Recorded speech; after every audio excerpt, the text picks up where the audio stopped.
Hello and welcome to Rewind Reviews, the podcast where we go back and look at films from our past. I chose this week's film for my sins. I chose Robocop. Chris had never seen it before. Is my understanding of it. So No, never didn't. Weirdly, the only I knew of RoboCop, obviously, but the biggest preconception going into my mind was a reference on our other podcast a few times, Screen Junkies YouTube channel, big fan of, and Dan Merle, who's a critic who I really respect. And Rolf Cornett the same. I think that's how you say both names. I may be wrong. They both describe RoboCop as a perfect film. I think it's both of them. Rolf definitely. And so that was sort of my only sort of preconception going into it. I was like, well, some people I respect call this a perfect film, so I went in thinking, well, I'm going to enjoy. I went in more confident of enjoyment levels than say Short Circuit or some of the others. yeah, and I mean, my history of the film is basically I just saw it far too young. It absurd. I mean, now you've seen it, I guess that makes more. Because I said that on last week's podcast when I tried to explain why I'd selected the film, and I imagine, you've heard RoboCop and you've gone, and it'd be a silly action film with a man that's a cop and a robot. So you probably would have gone like, what could have been in there that was so inappropriate for 6 or 7-year-old Dan? I assume you now understand why. Maybe. Well, I was struck mainly by the fact that I can't believe I know Samuel L. Jackson doesn't age and Gary Oldman doesn't age, but they really don't age. I'm now very concerned you've watched the wrong version of this film. No, I'm joking. I didn't watch the remake. Don't worry. Oh, Jesus Christ. That was... You know what's really bad is someone made this exact joke with me yesterday, and I did not appreciate it one bit. So I was talking to someone, and I mentioned a piece of trivia from this film because it was relevant to what we were talking about. And they're like, "That's a weird thing to know about RoboCop." And I was like, "Well, I've looked into the film a little bit this last week because obviously we're doing this podcast about it." He goes, "Oh yeah, great. So 2014's original RoboCop? No, the one from 1980." Well, they didn't know it was a remake. What's that? Sorry, they didn't know it was a remake. No, they were joking. They were winding me up. Because they knew how much I love the original. So they were just like, so the original RoboCop from 2014. Yeah, I've seen it. It's all right. It's fine. I'm like, no, don't upset me. They were just, yeah. Right. So I guess then. Let's go with the violence, because it's weird. I don't know how it would be seen then, but it's incredibly cartoon violence. Yes, on purpose. Yes. Well, we haven't given overview thoughts or so we've done both histories, but what's your overall thoughts on the film rewatching it now, Dan? I still love every minute of it. Absolutely everything about this film is iconic, and it's incredible how much of this film is iconic. There are so many brilliant films where you go there's 2 scenes that stand out. 2 scenes that I'll remember forever, or 3 scenes or whatever. You think about 10 Things I Hate About You last week. We talked about 2 particular scenes in that movie that really stand out and will be remembered. I'm sure other people will have their own personal favourite scenes, but en masse, obviously Heath Ledger singing in the bleachers and her speech at the end, the poem thing at the end, incredible. Very iconic. But what's amazing is every 5 minutes this movie has a scene that I'm like, that's iconic. That's iconic. That's iconic. And then I was reading through the trivia and they kept referring to different scenes as the infamous or the iconic. And I'm like, no, yeah, everything is iconic. Ed 209's introduction is iconic. Murphy's death is iconic. Dead or Alive, You're Coming With Me is iconic. Throwing Clarence Boddicker through the glass panes as he reads him his Miranda rights, iconic. I'd buy that for $1. Completely iconic. The gas station explosion, which is just insane, iconic. The melting man from towards the end of the movie, utterly iconic. The scene where he walks through his home, remembering bits while it's promoting itself to him, are completely iconic. All the little adverts, nuke them, get them before they get you. All utterly iconic. And rewatching it again and realizing how great this fucking movie is. and totally holds up. And there's, I mean, people say to me, like, because I said recently as well, I kind of referred to it as kind of almost a perfect movie, and someone said they weren't really sure that they agreed with that, and I said, well, okay, just look at it structurally, it's a perfect movie. Like, even if you don't necessarily, if the content isn't aimed at you, like if you're not the audience for this kind of action movie, you know, the extreme violence, the sort of all the weird satire, which is intentional, very much intentional. I mean, when Ed 209 blows that guy away, the first line someone utters is, "Can someone get a paramedic?" And it's like, that guy is dead. That guy could not be deader. You know, even if that isn't up your street on a personal level, like that's not your tone of film that you enjoy, you cannot criticize how structurally perfect this movie is. It is. He's in the suit in like 30 minutes, and it's fully explained and set up, and the way everything about this movie is awesome. And I mean, any movie where the tagline was part man, part machine, all cop is a movie that I want to see. So yeah, for me, it absolutely held up, and I thoroughly enjoyed rewatching it every minute. I enjoyed myself. I think there are elements that I think it is one of those films you need to watch at the right age. There's to be fair, only like two things, which, you know, only two things where I'm nitpicky and like, I wouldn't mind seeing this explored or whatever. Yeah. Which we'll get to. Sure. But I can see why it's beloved. I can see why it is iconic. I can see that, you know, it's always fun to watch the source after you've watched the spoofs. So like this movie has been replicated and mimicked and has influenced a huge number of films. And I think it is fundamentally like you know, I suppose you can't really do an overview without talking about the violence, because it is a high budget, apart from that fucking other robot. Well, to be fair, I'm sure at the time that looked awesome, but that element, that CGI hasn't aged amazingly. It's actually it's not CGI. It's stop motion. Stop motion, yeah. Mm-hmm. So, like, I can't remember what I was saying. Oh yeah, so but it's a cartoon. Like, do you know what I mean? I can see why kids loved this film, and people went, should kids be watching this? Like, no, but it is a cartoon, you know. And I mean that as a compliment. Mm-hmm.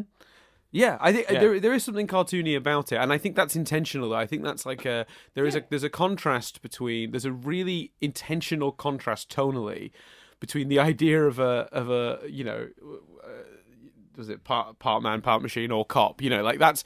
I mean, it's silly inherently. The title is silly. Robocop. It's intentionally sort of silly, but it's also got this weird social satire under it. And actually, I think, and the director the writers brought the sort of that fun, silly action, that sort of pulp action film vibe to it. And it was the director who brought the violence to it. And I think the two complement each other surprisingly well, because it is also this really brutal, gritty world they've created at the same time. Like this version of Detroit where the police are dying by the dozen, gangs are ruling the street, the city's filing for bankruptcy. You know, it's a pretty harsh world they've created, but then they've thrown this fake gloss over it, which actually is really part of the satire. So those the smiling news presenters talking about all these horrible things that are happening around the world, or even like the adverts, the fake adverts, like the Nukem, you know, get them before they get you, which I think is genuinely one of the best bits of satire I've seen ever. Like, it's so clever. You know, a board game where you play as different world powers, and you know, whoever nukes who first sort of wins. And it's just something so dark and cynical about that. And I think tonally, all these things mesh together in a way that absolutely, I think on paper should not work. Like, I don't disagree with that. Like, people, I think I've seen that said before, you know, that so many elements of this film should not function, and it should either be one thing or the other. But it absolutely works. They blend together pretty seamlessly, I thought. And the film ends up with this totally unique tone that I don't think has been replicated. You're right that many films have tried, not tried intentionally to mimic the film, but like many films have. Yeah, so it's influenced by. Yes, yeah, but no one has captured the tone of this film. No one has been able to replicate it. It is an absolute sort of pure sort of lightning strike of a creation. You know, it is, and that evidenced by the sequels, which are not good. I'll give you a hint now, Chris. We will at some point we'll watch them if we get far enough into this. And I tell you now, the third one, he fights ninjas. I mean, that sounds awesome. And he gets a jetpack. Like it's an insane movie. I think he fights a samurai. I did feel in this he was missing the jetpack. Do you reckon? Yeah, the jetpack. In a world where they've managed to save that dude's life. Yeah. And let's not underestimate this. Yeah. He got shot. Like he was dead, Dan. Yeah, in a world where they've saved that dude's life. Yeah. Jetpack doesn't seem out of yeah, it doesn't, does it? No. They stuffed that fucking robot in a car. It's like, give him a jetpack. And he takes all that battering, and but his face is fine. It's all good. Don't worry, his face is good. Yeah, yeah, yeah. Let's do because I'm intrigued to get your thoughts on my the two elements where I'm like, one I can kind of. Okay, so and these are small, by the way. I did really enjoy it. I did really enjoy it, and I think if I'd have watched it as a kid, I'd have loved it and had the same affection for it that you do. Mm-hmm. So this is the one that I think is the lesser of the two in my mind. I would have liked to explore the family a little bit more. I can see why they didn't. It's not necessarily necessary. Mm-hmm. Maybe the movie ends on him getting their new address and just driving off to find them. You know, we don't need to see the reunion. We don't need to see any of that. But I feel that could have been a motivator for the character more. You know, the movie ends on a note where you're not entirely sure. Like, the last thing said about his family is, you were dead, she's moved on. And we don't really know whether he's just gone, okay, fine. Right. There were quite a few. There were, to me, a few things left hanging. The police are still, the relationship between the police and the city and that company still a bit fucked. Which is, you know, fair enough. It told his story really, really well. So I get that. But yeah, I think I would have wanted a little bit more about the family. Yeah, the family's problematic because the movie sort of sets up that, yes, he's now regained some of Murphy's memories, and he's definitely more Murphy than he was when he first became Robocop. But he is still essentially a robot now. He's not really Murphy anymore. So that's a tricky one to deal with. What the idea is, he's going to drive off, go home, meet the family. Now, funnily enough, that criticism obviously it was thought of by the creators of the reboot, the remake a few years ago, because they did a lot more stuff with the family, a lot more stuff. Right. Okay. And there was even originally planned, sneak some trivia in early, Chris. Originally, one of the ideas was that he would go back to the house and the family would be there, and the son would not recognize him, so he would accept they were gone for him. Well, you know, to them, Murphy was dead. You know, there was even originally a scripted scene where he visits his own grave. Again, didn't make it to the final. I think they storyboarded that one. I don't think it actually got shot. But you know, I think the premise of that would have been more about him accepting that Murphy was gone, and while he is Murphy in many ways, and clinging on to that humanity, he can't cling on to that old life. You know, I think that's the premise of the idea of the son not recognizing him. You know, and him just going to get that. And I think that would have certainly given it more closure. Yeah, it would have been whether emotionally satisfying, I don't know. But from a closure point of view, yes, totally agree. Would have been more closure, because you do have him visit the house. You do have him get emotional at the house. That scene ends with him taking out his frustrations on a machine. Mm-hmm. And the last note of the movie is, you know, accepting humanity.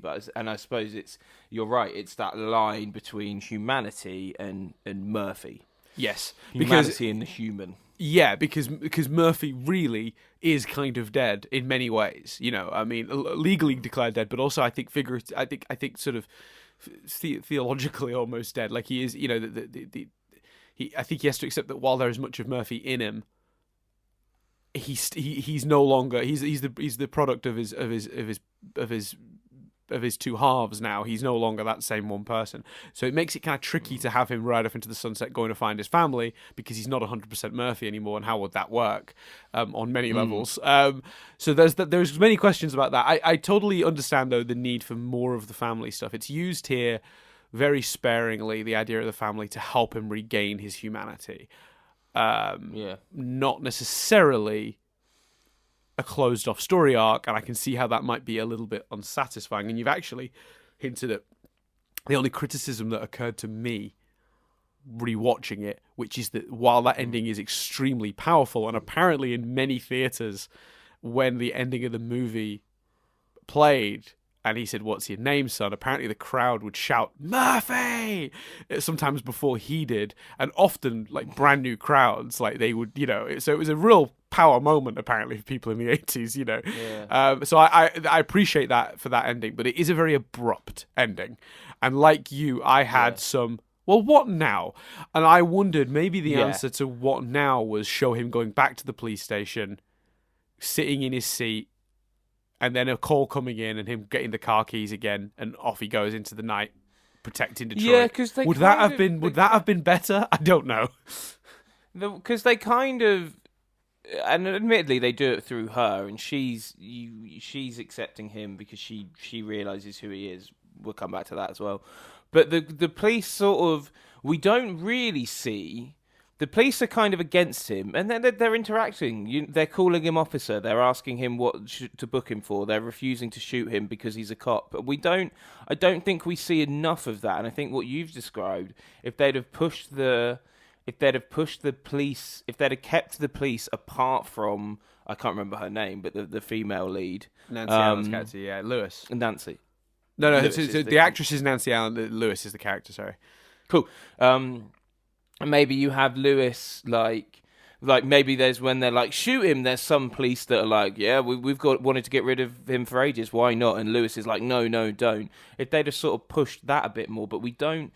I think one of the reasons they almost probably didn't do that ending, I agree with you, I think that would have been good, but they kind of didn't earn that ending either, because they didn't play the police's view on him is murky from the point, where he's been Robocopping for a while. Yeah, that's fair. That's absolutely fair. Yeah. But it is an abrupt ending. I agree. As fist pumping, fist punching the air, sort of as that ending is. It is abrupt. I went, oh, that's the end. I'd forgotten it ended quite so abruptly. If I'm being honest, like, it's a tight movie. It's a really tight movie. We'll talk about that. It's in a bit. Very tight movie, but it's it's brisk as well. Like it flies by. You don't even realize you've watched it. Like it's. So, I mean, that might be partly because I was having so much fun rewatching it, but it just sort of flew by. Like I was just like, oh, it's over. Like I was almost sad. Like I was almost tempted to just punish myself more and put on Robocop 2, which admittedly is better than 3, but yeah. It's we'll do my other, and then we'll pay it some compliments, because I've just thought of a specific compliment I want to say. Actually, no, we'll do the compliment first. What I love is, like, it's very 80s. It's very atmospheric, and it has a very clear tone and color palette, and it's almost the tone and color palette and vibe and things like the cutaways, which we'll talk about a bit more as well. It's almost like the world's most accessible Blade Runner. Do you know what I mean? It's like someone saw Blade Runner and went, you know what, let's do that, but let's make it. Let's do less of the thinking. That is extremely astute of you. Can I read you my first piece of trivia? Yeah. Ed Neumeyer, screenwriter, came up with the idea for Robocop after he helped out on the set of Blade Runner, which was about cops hunting robots that look like humans in the future. Intrigued, Neumeyer turned the scenario around into a future where a cop looking like a robot would be hunting human criminals. Yeah. I hadn't drawn the storyline comparisons, just the aesthetics, but that makes complete sense, and I think it absolutely works as that. It's interesting.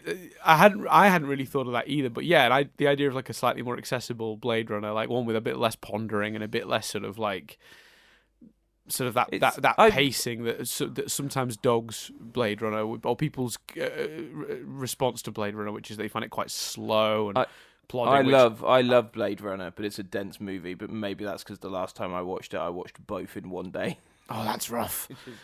It's a long day. Yeah, it's a long day. Like ironically, given the violence, it's Blade Runner for kids. Yeah. I guess if you take the violence out of it, it really is. I mean, I definitely shouldn't have seen it at the age of 7. That's for sure. No. And it was it's one of those things where it was like by that point it had been on TV. You know, I think we'd either filmed it or we'd got the video from the video shop, but like no one had paid attention to its rating. And I had a TV in my room. I just watched Robocop, and what's funny is there was no part of me was going, I'm getting away with this. I'm watching a film because even I was like, yeah, Robocop must be for children. Like it's a man in a silly suit. Yeah. Like, do you know what I mean? Like, and my parents were like, oh, robots, you like them because at that point already like Short Circuit. You know, like to them it was just like, oh, this is a thing our son likes. He likes robots. So like no one even blinked an eye. No one blinked an eye, which is hilarious now because looking at it now with modern, like I'm like, oh my god, this is so much. It's the language as well. Yeah. It's very aggressive in its language. Like there are F-bombs and like there are terms for anatomies chucked around that don't necessarily have to be there. It's not criticism, by the way. Like it's fair enough. It adds to that aesthetic. So my other slight... Oh, yeah, go on, actually. No, good, absolutely. I want to hear your second criticism. I'm very curious.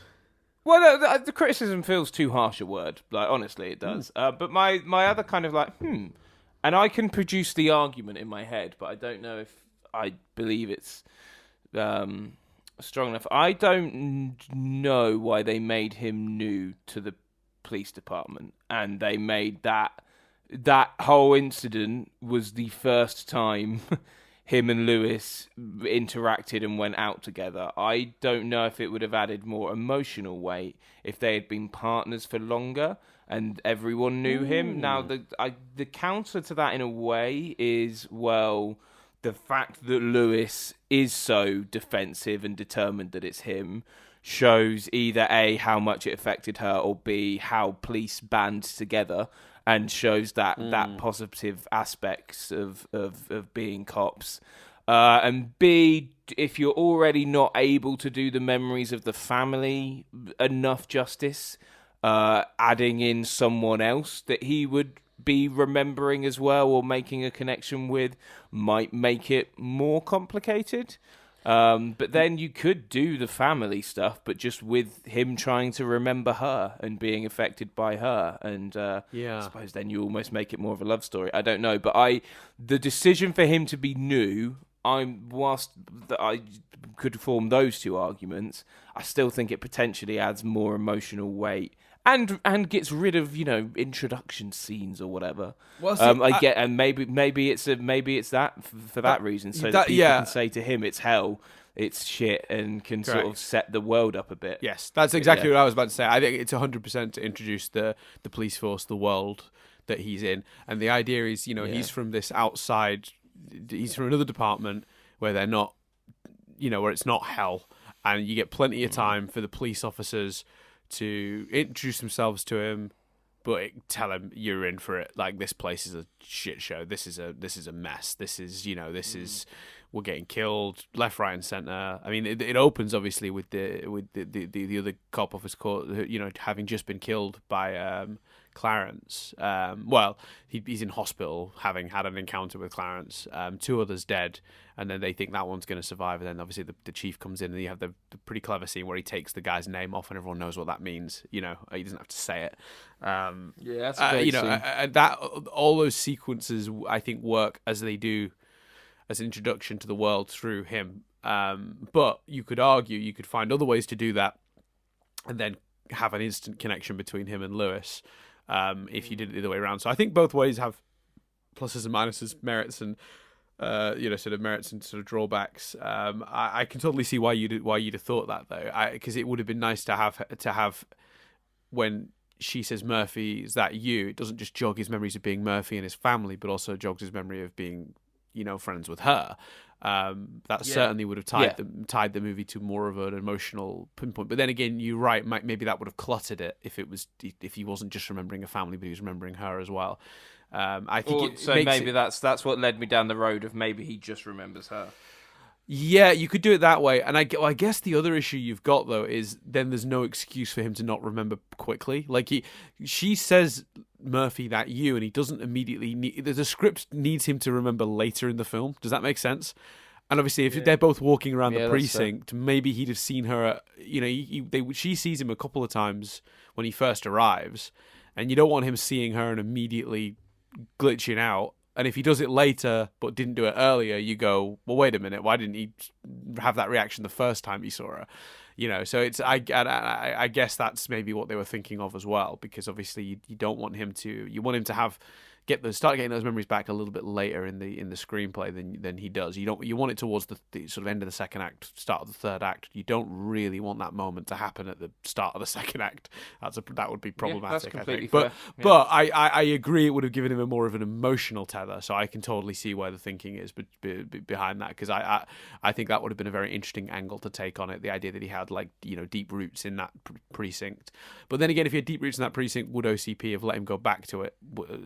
With the fear of his memories coming back, maybe they'd have given him a clean slate. I think it's very well established in the film, Dan, that they don't give a shit. Yeah, that's fair. That is absolutely fair. You're right. The moment of that, and that is a weird element as well. At the end, it's very clear you're meant to root and feel for Murphy, but the older guy who's not Dick at the organisation, are we meant to feel pleased because Dick's does it turn out that we were meant to be rooting for the guy who gets killed earlier in the movie? Do you know what I mean? Yeah. Oh, by the way, I don't think we really recapped this movie at the beginning of this either.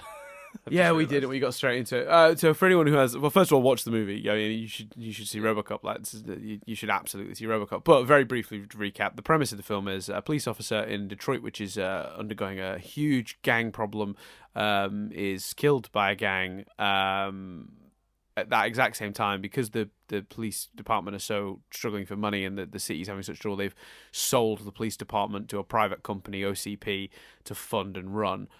Because they were unable to do so. OCP are using it as a springboard to develop products they can eventually sell to the military, one of them being Ed 209, which is a law enforcement robot. That's the intention, but it's broken, doesn't work very well. So as a interim measure, well, not an interim measure, as a sort of a backup attempt, they also have this Robocop program where they take the remains of a deceased officer and implement him into a half man, half machine.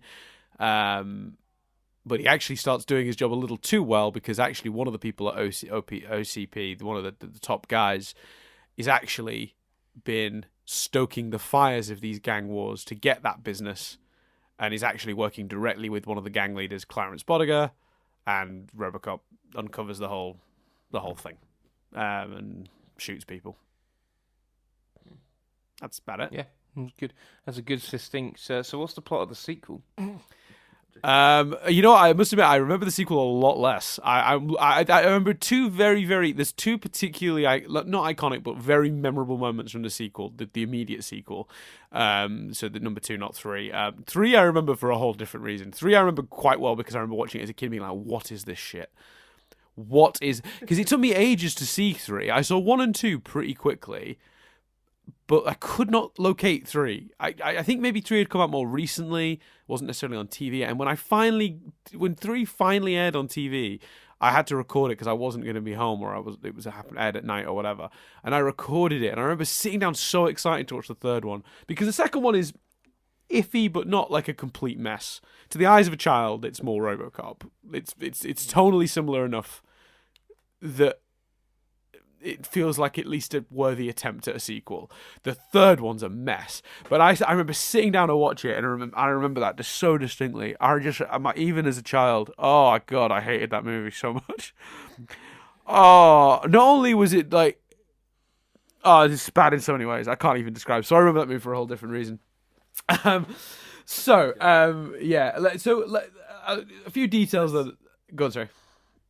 Well, I was intrigued. So I love. So I feel like I feel like I keep leading directions. No, I'm happy. I know I'm happy for you I'm excited. You're excited to talk about different elements of the movie, Chris. It's a good thing. Liked and think that the cutaways add a lot of atmosphere to the movie. Yes. And elements of them reflect, shadow, foreshadow. Like, they're very clever.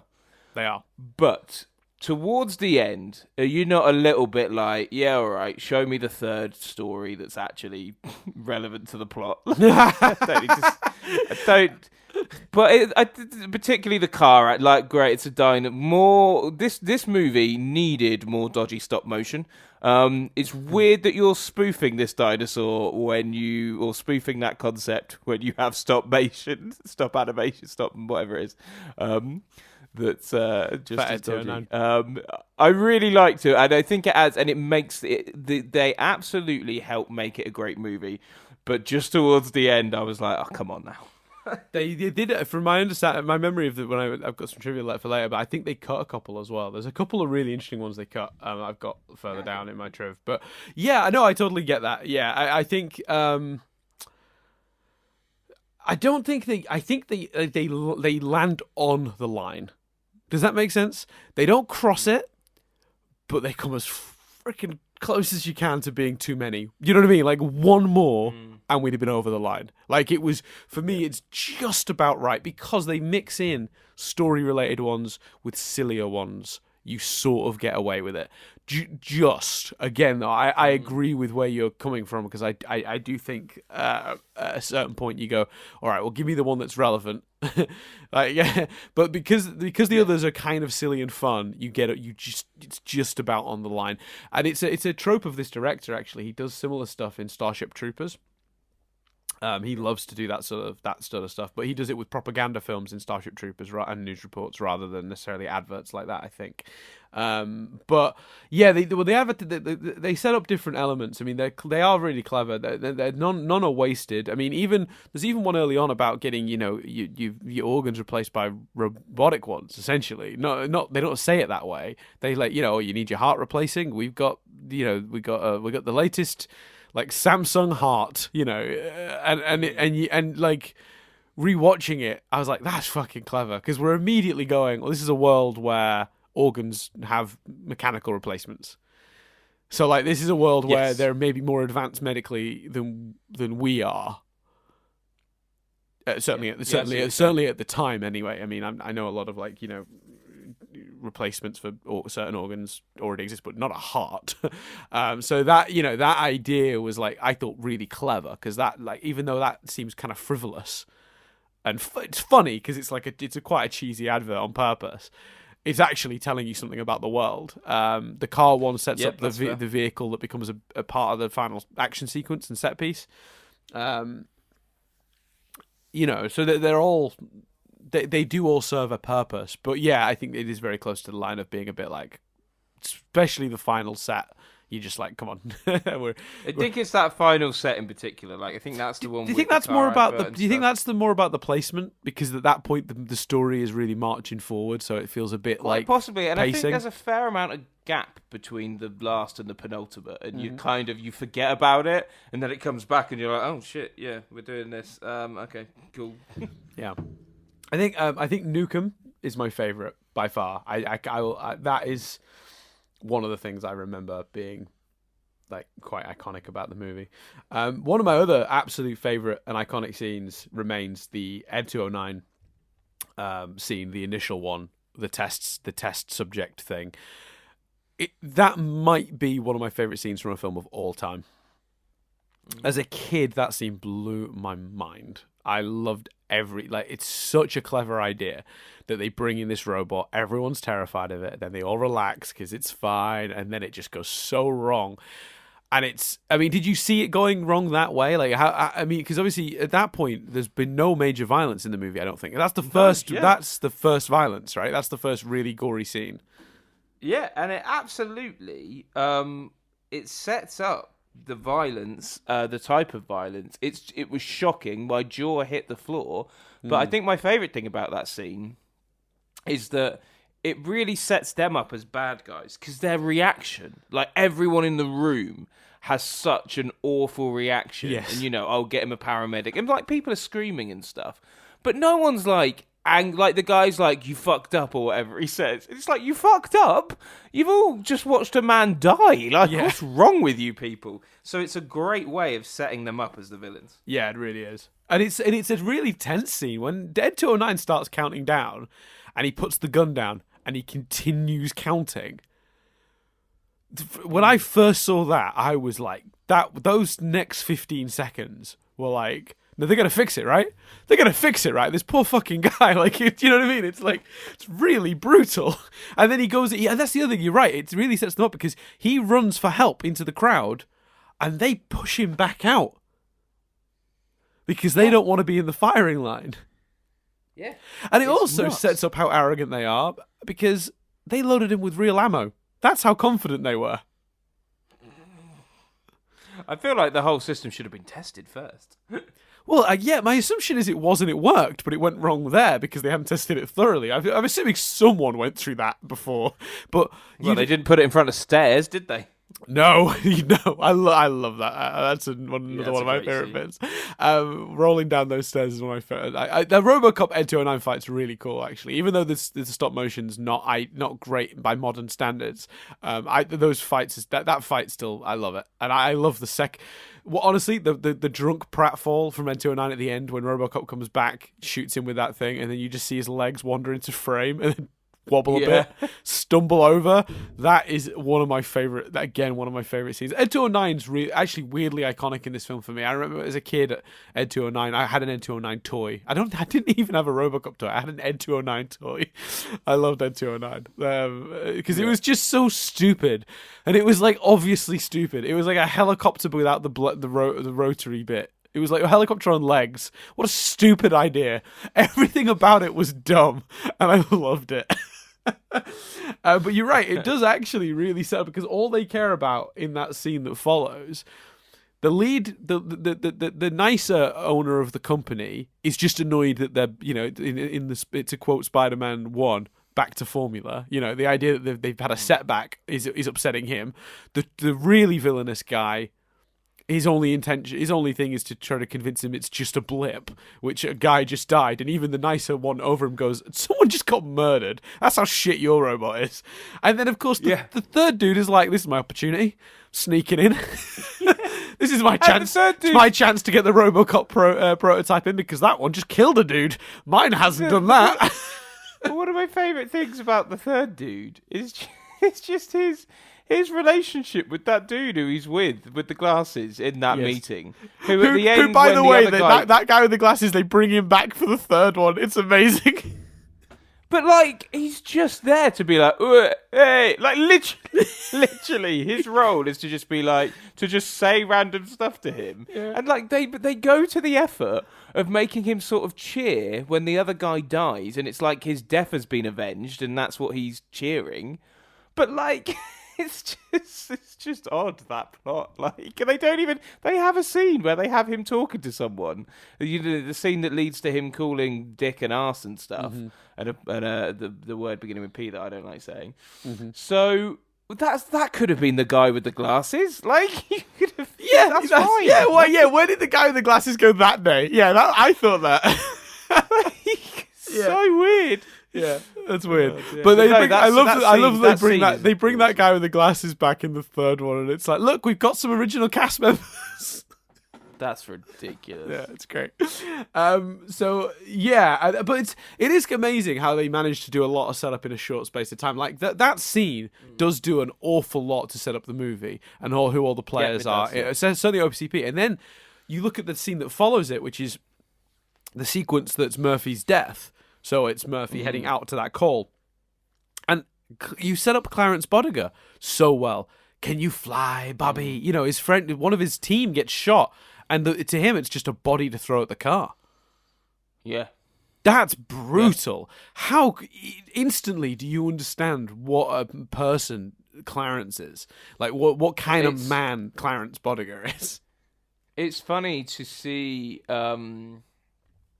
It is such a different performance to Alan Rickman in Die Hard, but the charisma results are very similar. Correct. Like that's crazy because it's much Rickman's much more understated and kind of the thinking villain, but they both have that. Rickman will shoot someone and eat a sandwich, and this guy will just, like you say, so one of his guys gets shot, and he's like, "Oh, fuck it, I can use this guy for this." So it's a similar motif, but the performance is so different, and it's a wonderful performance. He's a brilliant bad guy. I assume they put him in a Robocop suit for the sequel. Obviously, yeah, no. That would be that's actually a really good idea that they did not pursue. They should have absolutely done. That would have been amazing. I saw briefly, like, in between watching and recording, because I've done my usual madness of watching it before we record. And for context, we're recording this at 8:30, or we started at 8:30 rather. Which means Chris was watching the movie at 6:30.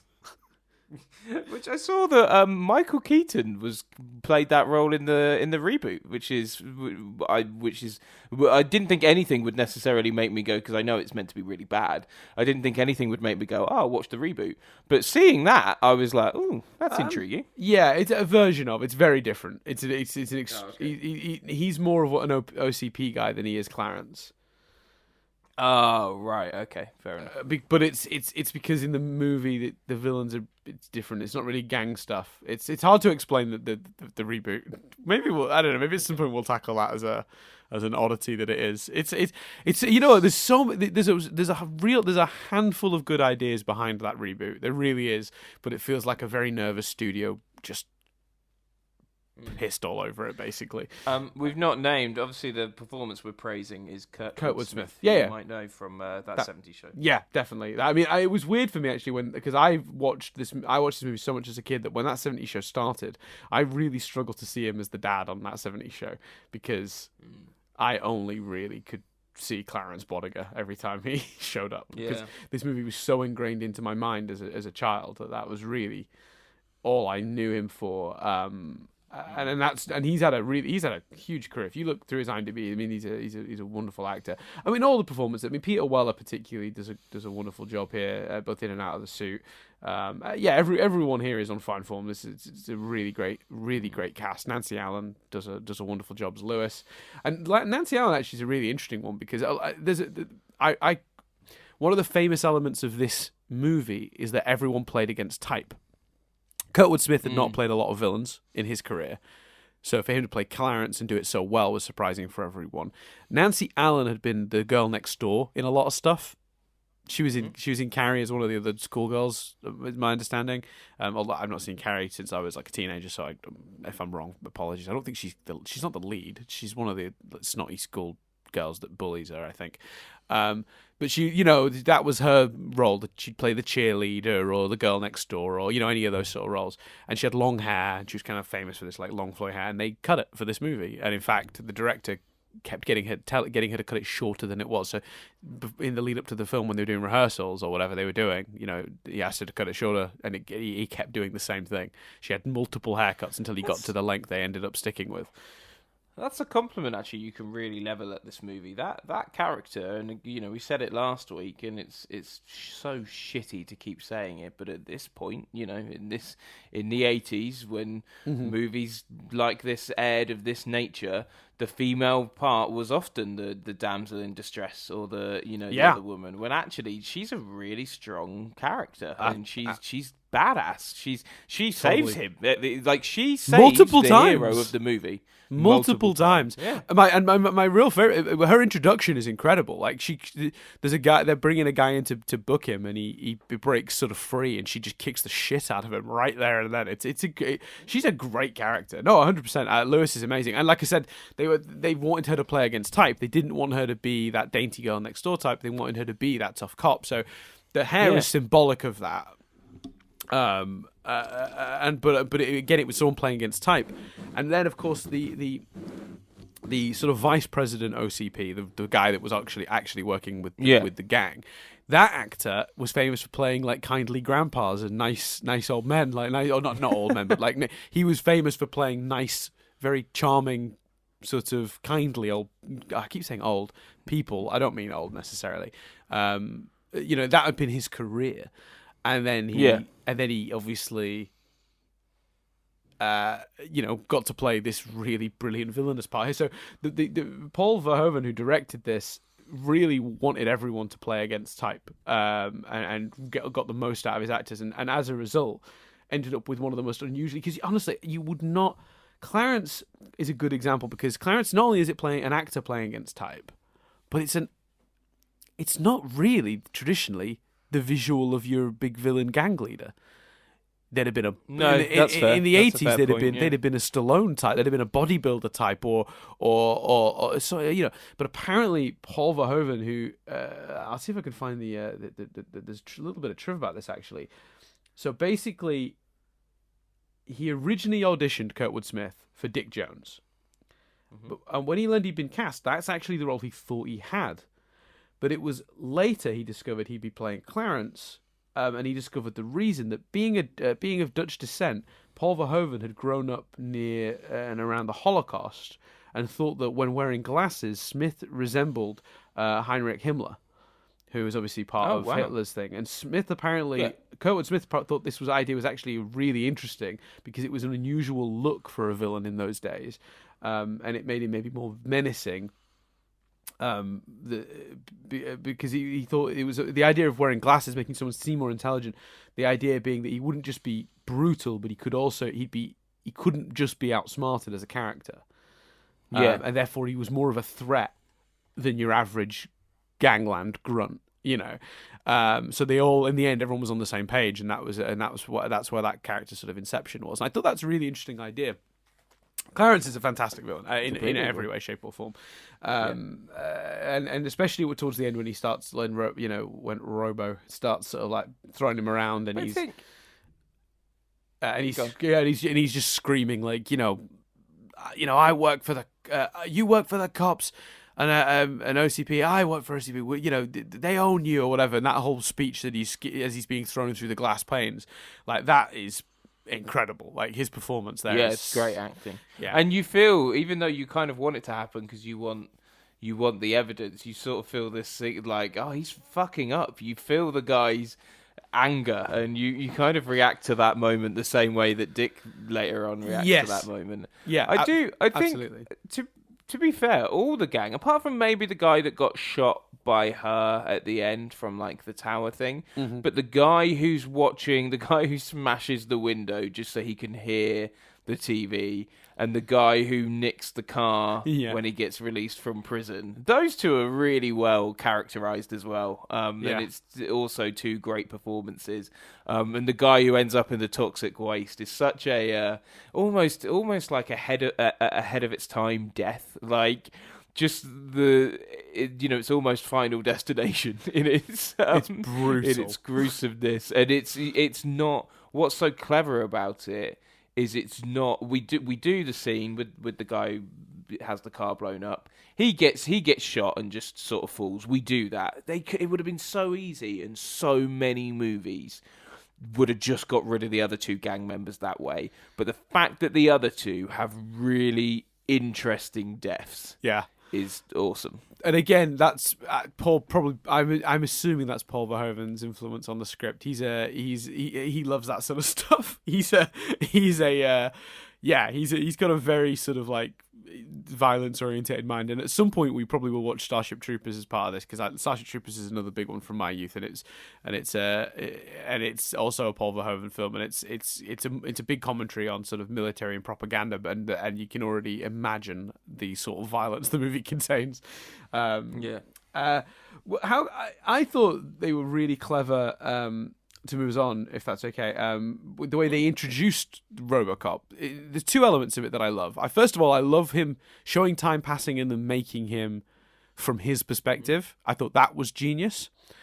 And then I thought when you've not seen him yet, And I imagine this probably isn't as effective these days because you, I assume, went into this knowing what Robocop looks like. Yeah, Because absolutely. Yeah. he's enough of part of the lexicon that you probably had a good visual image. But I remember when I first watched it, and I didn't quite know 100% what he looked like. The scenes where they're making him, and it's all from his perspective. It's clever because you're showing time passing, you're showing him being built, and then it's all because it's from his perspective. There's a moment where he stands up and he moves forward, and they're obviously filming him, and there's a monitor in the corner, and you see him from his own perspective through a monitor briefly from a weird angle, and you're like, oh, is that what he looks like? What does he look? And then there's the shots in the actual police station when he arrives, where you see him through sort of frosted glass, and then you see him on a monitor. And they really keep the reveal cleverly distorted until you do see him in his full sort of awesome blue chrome glory. Which, by the way, love that they just lent into making him look ridiculous. Not ridiculous in the bad way, but just like they went all out. Like, yeah, nice, give him a shiny blue car vibe. Let's not make him subtle and black and tactical. Like, let's just go comic book. I love that so much. Yeah. But what a bold and brilliant choice. And again, ahead of its time in a way. Yeah, like you know what I mean.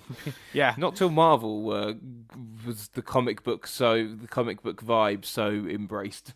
Absolutely. So, I mean, what do you? How did you agree? I mean, that to me, that stuff. When I rewatched it, I noticed how clever it was. I mean, I enjoyed those scenes as a kid, but I couldn't articulate why. Watching it again now, I was like, no, these scenes are clever because they do a lot to build up the tension, the suspense for the character, but also actually do a lot to help us show how much time has passed and how much work has been done on the body and all that. It's always scenes where the audience and the characters are in the same position are always really effective in film. I find, if I can be so wanky, and so having the cops go, what's going on, and rushing to find out, and like aching to get a glimpse of him, and like leaning over each other and stuff. You feel what the cops are feeling in that scene because that's also you wondering what the hell this guy looks like. And I think it's also it's probably also a bit of a relief, like because of the stop motion, which I'm aware it's the 80s. I'm aware it's unfair to shit on the stop motion. But after that's our experience of robots in this movie. So then when you see a dude in a superhero costume, you're like, oh, cool. Right. Yeah, that's fair. Do you know that's what I mean? fair.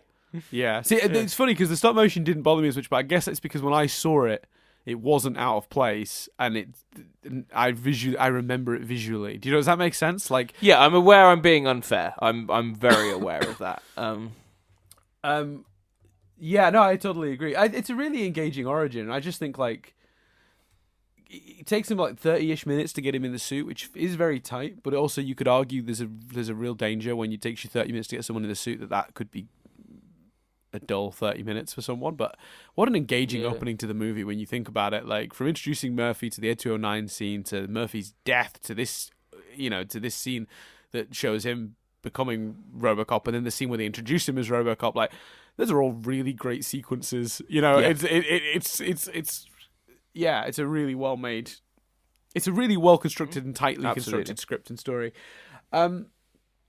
So what do you think about that? Let's talk briefly about the directives then, because that's the point in which they introduce them. So I think one of the cleverest elements of this script is the fourth directive being classified, because yes, it's I agree. Subtly done. So for those who don't remember, the Robocop has 3 prime directives. It's like serve the public, trust, protect the innocent, enforce the law, something like that. And as he's repeating the prime directives, they're on screen because you can sometimes see it from his perspective, his computery vision, and they come up on screen, 1, 2, 3, and then it just says Directive 4 classified. No one says it out loud.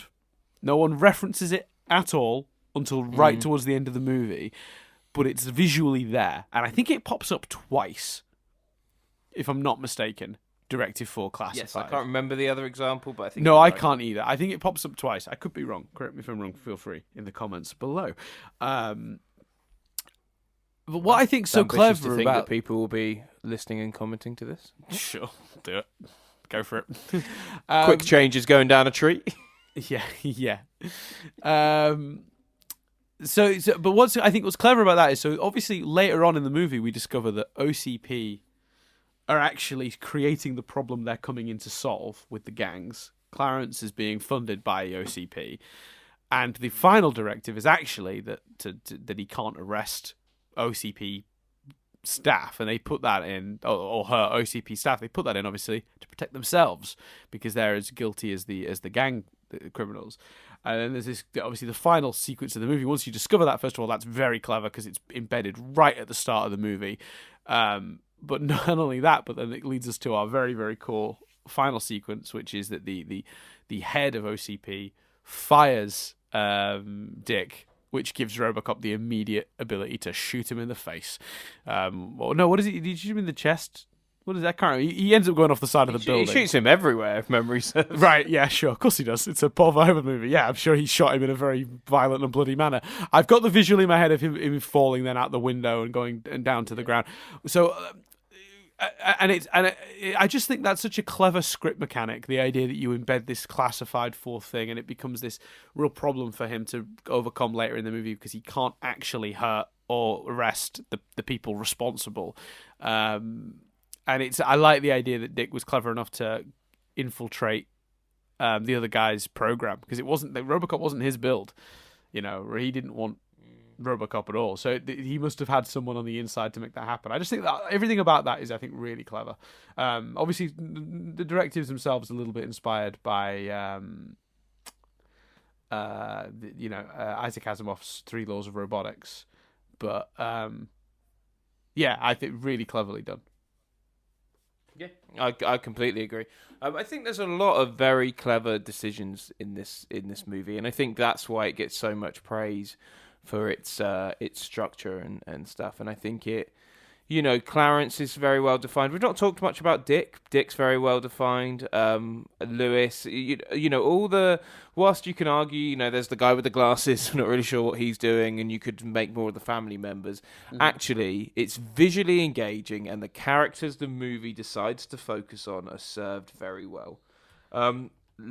Dick, what are your thoughts on that performance and him?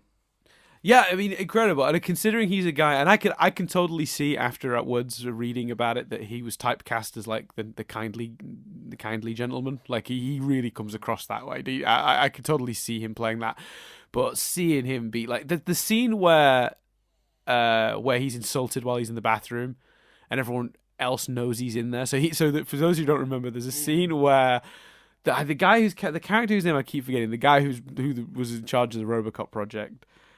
He comes in, he's talking to someone else, and he's like, fuck that guy, stupid old man, young blood coming in, like, I'm gonna fuck shit up, and he's like shitting on him, and he does call him a pussy, doesn't he? That's the word you referenced earlier, for those who don't know the P word, that Chris referenced earlier. I just can't say it, Dan. That's fine.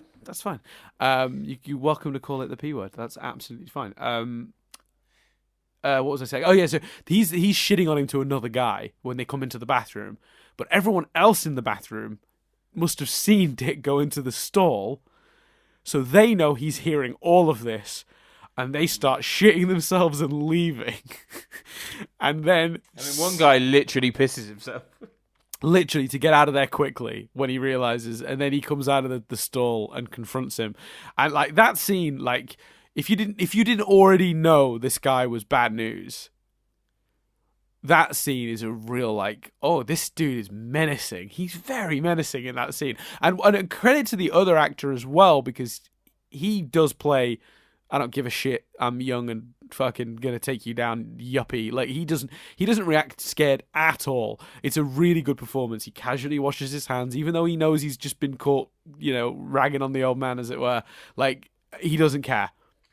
Yeah, that does an awful lot for his character. Absolutely it does. Because but both performances in that scene are really good, which makes the scene that follows it, sort of half an act later, which is where he has him killed, a really brilliant scene. Because obviously he didn't realize he was messing with someone who would be willing to kill you.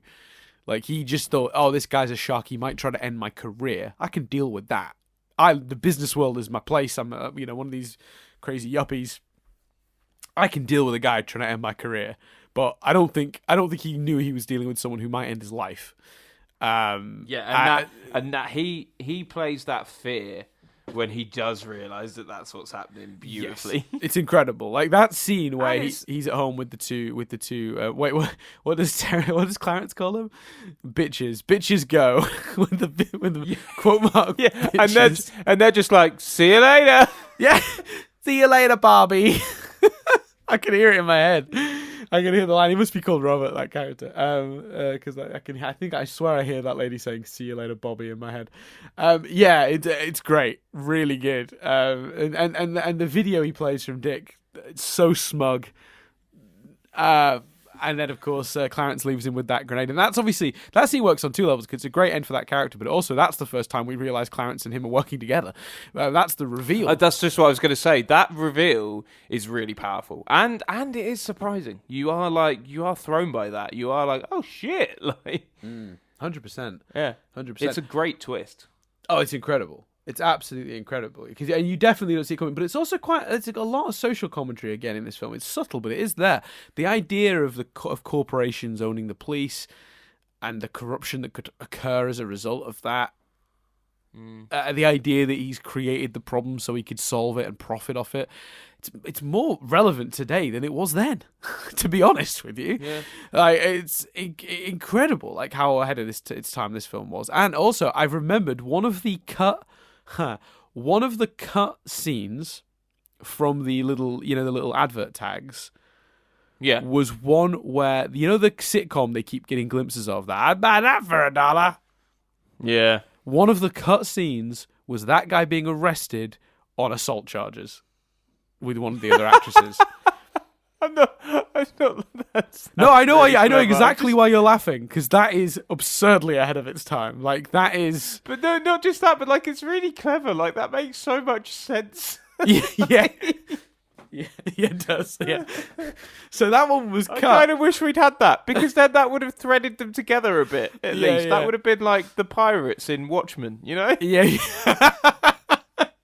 Yeah, isn't that great though? Like that's yeah. So it's a shame. I can't remember if they said they shot it and cut it, or if they were going to shoot it but didn't get to. I'm not sure. But yeah, I mean I think that says a lot. I love that. Yeah, it's great. So yeah, it's there's a lot of social satire, and the movie was ahead of itself. It was like almost ahead of the Me Too movement and Harvey Weinstein stuff. Like somebody in power like taking advantage of their position like that. Like yeah, like really like. Very, very on top of it, like very clever. Like so. But the last thing I want to talk about just the movie in general before we get to trivia, Chris, the fucking music. Holy shit! It's great. That Robocop theme, which actually plays during one of my favorite sequences of the movie, which I haven't referenced, which is when he first gets in the suit, out in the car, and he goes and does a bunch of they immediately show him solve a bunch of crimes, saves the mayor from being assassinated, stops a robbery in a convenience store, saves a girl from being raped with one of my cleverest ideas, which is that he shoots through the skirt and catches the guy in the dick, which apparently was an alteration they made on set because in the script it was supposed to be that he would clip her face slightly but catch the other guy properly in the head and kill him. Right. But they were like, actually, they were on set, they saw what the skirt she was wearing. She was wearing this long skirt. And they were like, actually, might be clever to have him shoot through the skirt. And on the set, they adjusted and did that. And it worked. It's actually one of the cleverest, like, we haven't even talked about the action. Fuck me, this movie's so good. The action in this movie's amazing. Just worth noting. You always know where everyone is. It's always brutal. It's always suspenseful. It's great. Well, anyway, the music. Yeah, and it's always like that example, the skirt, the toxic waste. It's always really clever as well. It's very rarely. I think you'd be forgiven for remembering this film and just picturing like random shoots and stuff, but it's a lot more than that in terms of the action. It's very well choreographed. Yeah, the only action scene that's a little bit sort of more standard that doesn't have anything really innovative in it is the one where he busts them in the cocaine warehouse. But with that one, like that, you forgive it because it ends with that great Clarence Bodiger scene where he's throwing him through the panes of glass as he reads him his Miranda rights. So like you sort of go, cool. Yeah, like they earned it. That montage, like of the mayor and the girl getting assaulted and stuff. They really like that's exactly the perfect length. Like it sets it up. It's kind of a it's sequelizing it almost. You can kind of see its longevity and that childlike appeal of RoboCop. It's a RoboCop saving the city, but I was beginning to be like, oh shit, is this the movie now? Is it essentially a montage? So when that stops and they go back, because they don't play it, it's not a traditional montage. It's not over in 2 minutes. Like, they're scenes, but they just take the time to give you scene after scene after scene of him like 4 robocopping. scenes. Yeah. Yeah, and it was getting to the point where I was like, oh god, is this going to be it? So I was pleased when it then moved on from that. But what they did establishing Murphy, the character, all of that stuff in those scenes made it worthwhile. I think it's important to show that he's actually a cop and doing cop stuff before you then sort of break that down and have him start to remember Murphy as Murphy. Like, show that it's successful first. They've made a cop. How good is he? He goes out and immediately stops a bunch of crimes in action. Immediately. Saves the mayor from being shot, saves a woman from being raped, stops a store from being robbed. All in like 3 or 4 scenes, which they are longer than a montage, but they're also shorter than they could have been. They could have been several action sequences, and they're pretty snappy for what they are. I think that's fair. And then you immediately, very cleverly, break that up from the next section of the movie, which is the plot moving forward and him remembering Murphy and all the Clarence stuff and all the all the corruption. You separate those two things with another ad break, as it were, with adverts and news clips. And that's the one that shows the news people going, we got a new cop in town and he's a robot or whatever, and that's a perfect thing. It's like, we've seen 3 scenes of him copping about, then we see the media react to it, and now he's established. Great. Because I think otherwise you go, all right, he became a cop, he was Robocop yesterday, and now today he's having an existential crisis. That didn't last long, did it? So I think it's actually very good that they put that sequence in. I agree with you. I'm glad that's not the rest of the movie. But, like, it's funny because if you look at, like, the modern-day superhero structure of an origin movie, they all do exactly that. But they do make it a montage rather than 3 or 4 scenes, which keeps it slightly tighter. Sam Raimi kind of perfected it in the first Spider-Man film. He becomes Spider-Man, and then there's like a montage to music where you see him sort of stop 3 or 4 muggings, like the police show up to somewhere and the criminal's tied up in the thing and it's got a note on it, your friendly neighborhood Spider-Man. You see 3 or 4 very quick crime stops, and then we move on.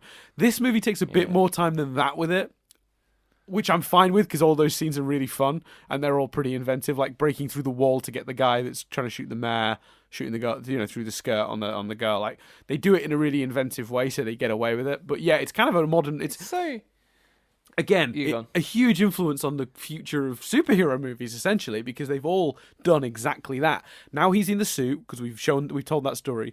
We need to establish that he's going to run around and actually do it before we put him back into whatever the main story is. Yeah. Side note with Spider-Man, I feel like it's a bit of a shame because I feel like slowly, somehow, over time, X-Men is getting the credit that Spider-Man should be just as credited for. Do you know what I mean? Like, obviously stuff like The Dark Knight and Batman, the original, and Batman Returns and blah, blah, blah. But when people talk about the modern superhero movie, they tend to reference X-Men a lot more than Spider-Man. And it's like, but Spider-Man had him in the suit. Spider-Man was way more modern than X-Men is I'm seeing an archetype of that early noughties era. I'm seeing that start to turn, actually, in the last sort of year. A lot of people saying that Sam Raimi Spider-Man movie basically is the prototype for the modern Marvel movie. I've seen a lot of discussion around that, which I think is absolutely right. He was the first director bold enough to make the comic accurate suit and silliness on screen. Not Wolverine going, what am I going to be in yellow spandex? Not that, literally not that old shit. So none of that. Anyway, you were going to say we tangented from the music. Sorry. The RoboCop march is one of the best pieces of music of all time. Like, it is just I mean, you can probably still hear it now, Chris, because it's very prevalent for the movie, but it is absolutely iconic. Bum bum bum bum bum bum bum bum bum. Like, I think it's literally called the RoboCop march, which is kind of a dumb name, but it's a great piece of music, and it is yet another element of this movie that is fucking iconic as hell. And I just want to compliment them both for that and the way that functions in the script. It's perfect. Yeah, completely agree.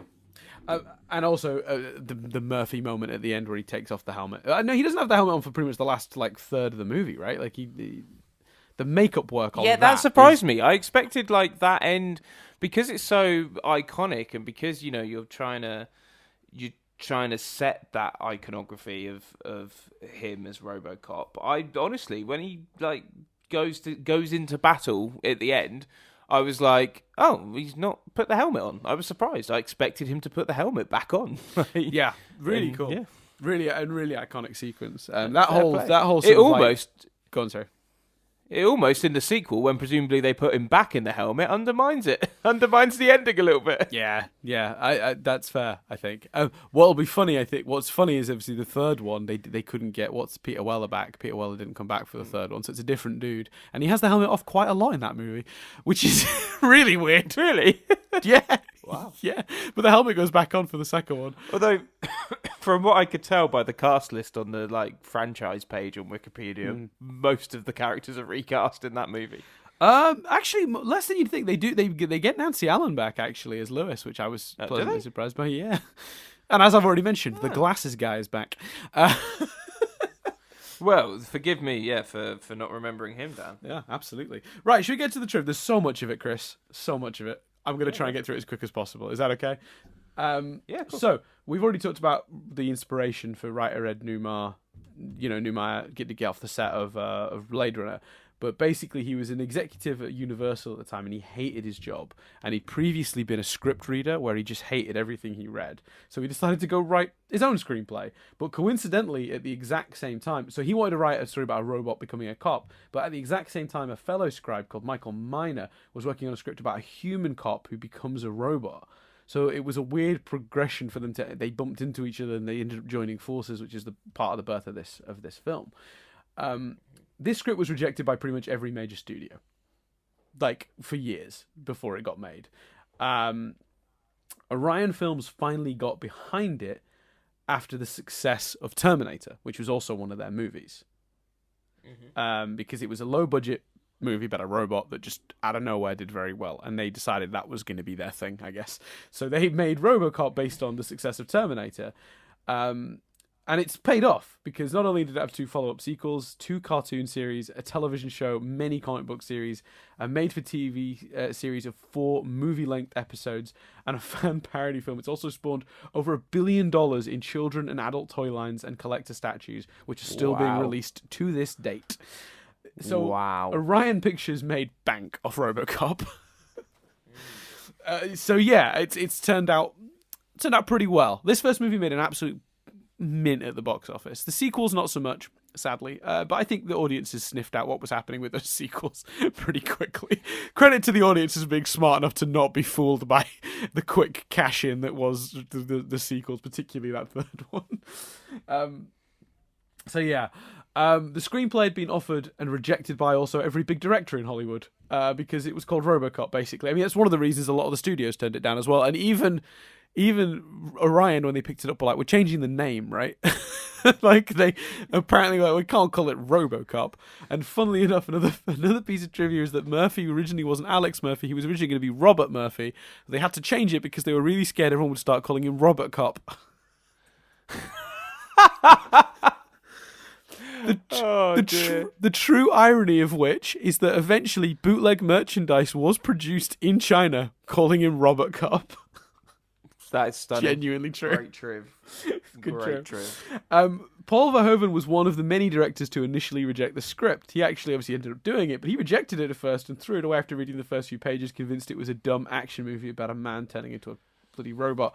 However, his wife picked it up and read the rest of the script and told him that there was actually more layers to the story and that there were many satirical and allegorical elements. So he finally decided to reread it, and on her recommendation saw that in it and decided to direct the film. Oh, wow. Which is pretty cool. He also credits James Cameron's Terminator with the success of Robocop. We've kind of already hit on this, but basically Orion initially was founded with the purpose of making quality movies instead of profitable blockbusters, but a shortage of money forced them to produce Terminator, which they saw as a low-budget production that might make a quick profit, but because it was not the sort of movie they were associated with. The studio did very little marketing for the film, but when it was a huge unexpected hit, the studio were convinced that science fiction could be profitable, which is why Robocop was very quickly greenlit and appropriately marketed. So Verhoeven says that's why. It also helped him choose his editing pace for the movie. That fast-paced editing, a lot of it comes from inspiration from Terminator. So there you go. Right, okay. That makes sense. Another interesting element of this, actually, it's a bit further down in my trip, but I'll quickly get to it now because it's relevant to what we just discussed. Because Orion also made Terminator, they actually used the Terminator music in the trailer for Robocop, the initial trailer, because the Robocop march hadn't been finished yet. They were still not making, but they were still editing and scoring the movie. So they put Terminator music behind it, which caused a lot of... people not thought it was a spin-off? Well, that's exact. Yeah, you've hit it on the head. Basically, the problem was that a lot of people. Let me see if I can find this piece of trivia directly so I can read it straight from. Let's see. Control F Terminator, baby. That's exactly what I'm doing. Here we go. This background music was very misleading for people who believed the film to be a sequel to Terminator, explaining humanity's dependence on technology and the rise of Skynet. Blimey. So that was a concern. Jeez. Yeah, so there you go. And speaking of Terminator, several much bulkier actors were considered for the role originally. Sylvester Stallone, Arnold Schwarzenegger, Rutger Hauer, and Michael Ironside. Some for muscle mass, some just were a little bit sort of wider in frame. And Michael Ironside's not necessarily like built muscly, but he's a built dude. He's a sizable guy. But they realized that once inside the suit, they just looked ridiculous. Basically, the suit added so much bulk to I the can frame imagine that. that it was too much. So that's why ultimately Peter Weller got the role, because he was quite a slender frame. That makes sense. Yeah, and he fits in the suit nicely.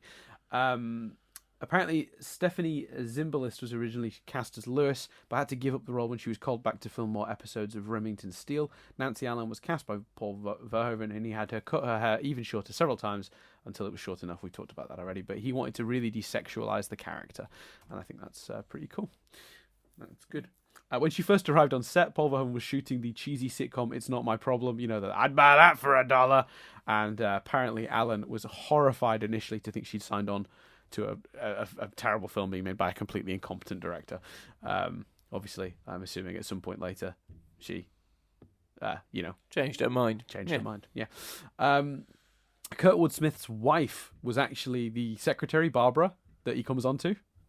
Oh, good triv. Yeah, thought so too. The first scene he filmed actually was was the scene where he gets taken into the precinct, to be booked, and he's all bloody and cut, and he spits on the paper and says, "Just give me my fucking phone call."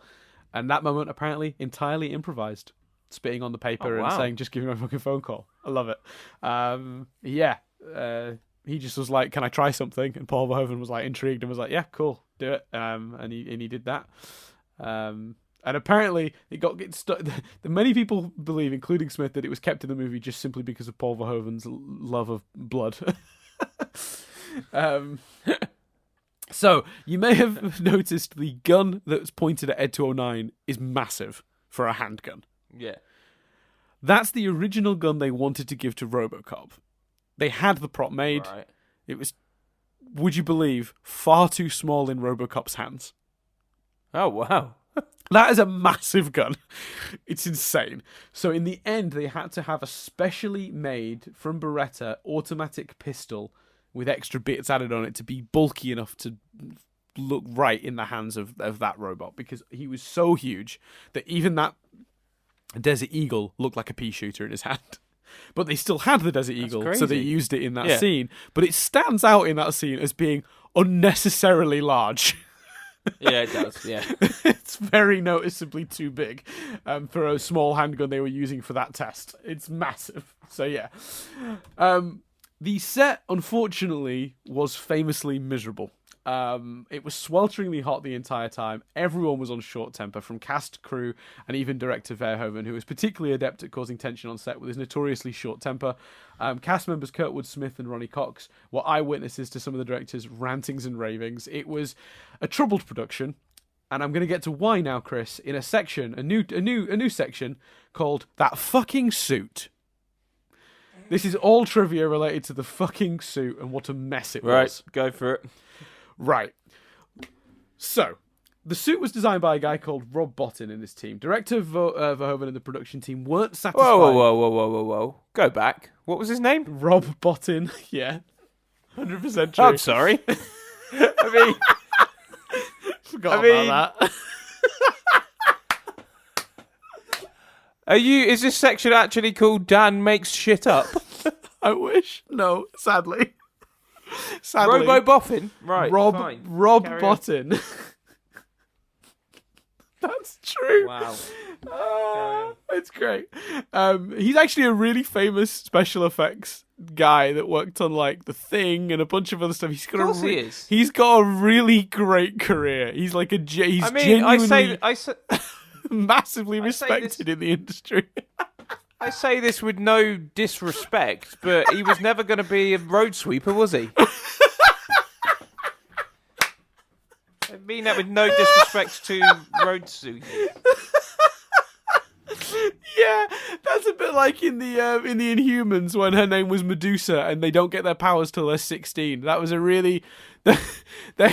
Her parents were who had loads of foresight that they knew her hair would do shit. A bad show all round, but yeah. Yeah, oh man. Anyway, right, so the Robocop suit was designed by a gentleman called Rob Bottin and his team. Director Paul Verhoeven and the production team weren't satisfied with the initial design and kept changing it and making alterations and additions for months, which massively delayed the suit's production, which meant no practicing with the suit could be done. Ultimately, nothing they changed seemed to work, and what they ended up going with was Bottin's original design. The suit arrived to the set 3 weeks late and arrived to the studio on the day the first scenes that Peter Weller needed to be in the suit was due to be filmed. It's incredible. I imagine that was uncomfortable. Well, not great, because they'd spent 3 weeks that they had while they were waiting for the suit to show up, filming all the non-Robocop scenes, as many as they could.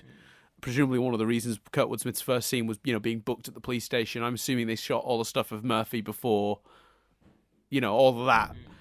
But Peter Weller had spent 6 months practicing with a mime coach called Moni Takim on how to move as Robocop, and he'd imagined and envisioned the character moving very smoothly and deliberately in a snake-like fashion. It took 11 hours for Bottin's people to fit Peter Weller into the suit, although there's a great bit on one of the documentaries I watched earlier this week where 3 different people are talking about that day, and the first guy goes, yeah, it took about 8 hours to get him in the suit. The second guy goes, yeah, it was about 9 hours, and then it cuts to Peter Weller, and like looking like a man who survived a war, he goes, 11 hours. Brilliant. It's fucking amazing. So it took 11 hours to get him into the suit, and he was apparently utterly distraught, because not only is 11 hours in a suit before he could even go onto set to shoot, he'd done 11 hours on set being put into this thing.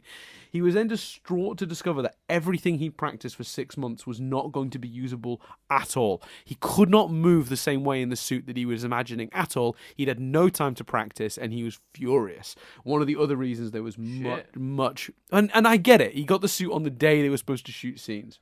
He complained about having no time to practice before production began, insisted he got time to get the suit moving and figure out a new system for movements.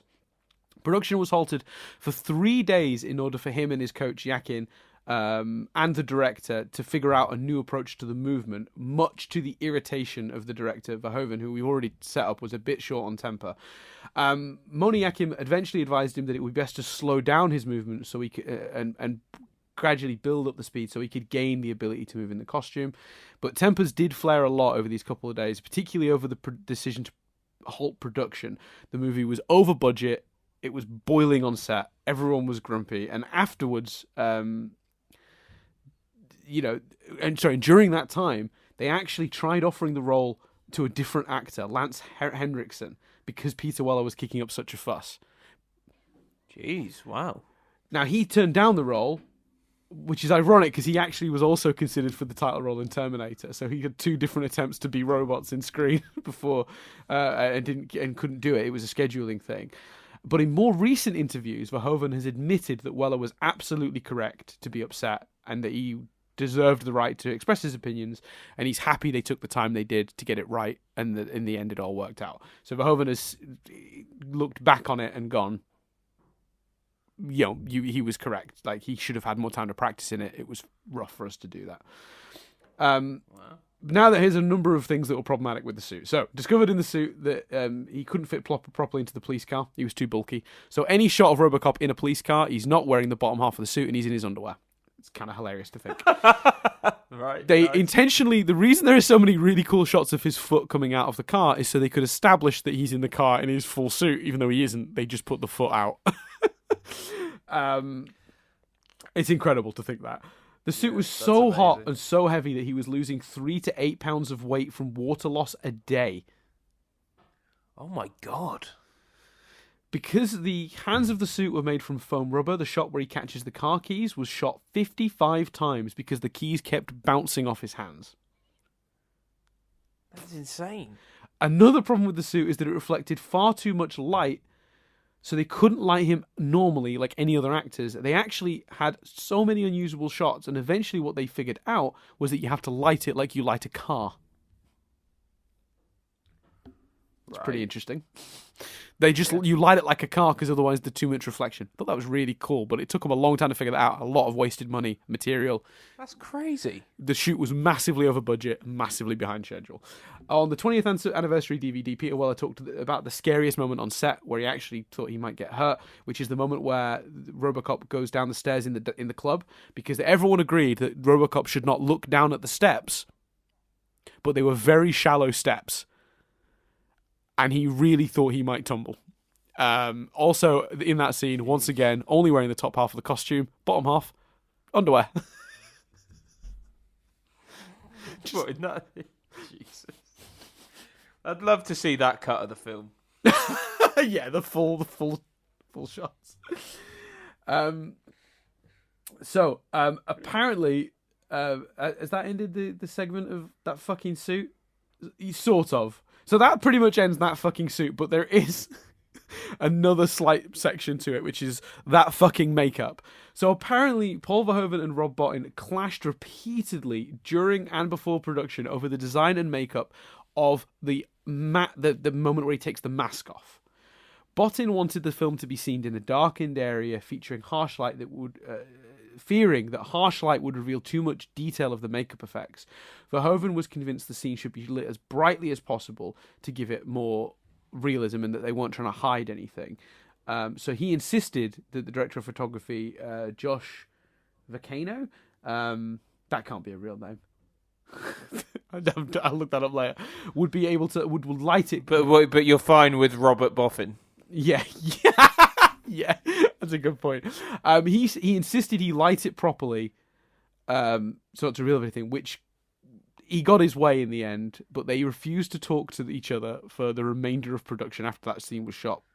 Jeez, this set sounds horrible. It does, really, genuine. And in the documentary that's on the DVD, they say that it was not a pleasant set and that there were a lot of unhappy people. But apparently Kurtwood Smith, in one of the bits I saw, Kurtwood Smith was just like, yeah, it was awful, I was really hot, it was very uncomfortable, and then I looked over and saw Peter Weller in his giant 7,000-pound suit losing, how much weight a day, and thought, I've not got it so bad. So yeah, absolutely. Yeah. So at the premiere, both men were impressed with how the scene actually turned out when it was fully lit, because Bottin's makeup work was utterly stellar. By the way, I don't know if I've already complimented that, but the way they extended his face out so it looked like it was pinned into the metal under stuff, brilliant. Yeah, that did look awesome. What a great prosthetic that was. And again, I do think Verhoeven was right to shoot it in the harsh light, because I think if you'd have done it in shadows, it would have looked like they were trying to hide the seams. And I think being brave and bold enough to go, no, this looks good, let's light it properly, let's everyone have a good look at it. Great idea. So he was right. But they were both, ironically, they were both so impressed with how it turned out, they instantly forgave each other. And even though Bottin had vowed to never work with Verhoeven again, he happily accepted the offer to work on Verhoeven's next project, Total Recall, and they ended up working together on the next movie. Love that. Which is also similar vibes, isn't it? Yeah, very much. Yeah, absolutely. Total Recall is a great movie. So Peter Weller says one of his favourite movies of his film career was the drug bust sequence in this movie. While filming the sequence, he was listening to Peter Gabriel's song Red Rain on a Walkman inside the Robocop helmet as he exchanged gunfire with other bad guys. This is one of my favourite ones. When in full Robocop costume, Peter Weller insisted that he remain in character between takes, only responding to people who called him either Murphy or Robo. Robo's ridiculous. Apparently, Verhoeven found this utterly too funny to take seriously, and it was dropped after 2 weeks.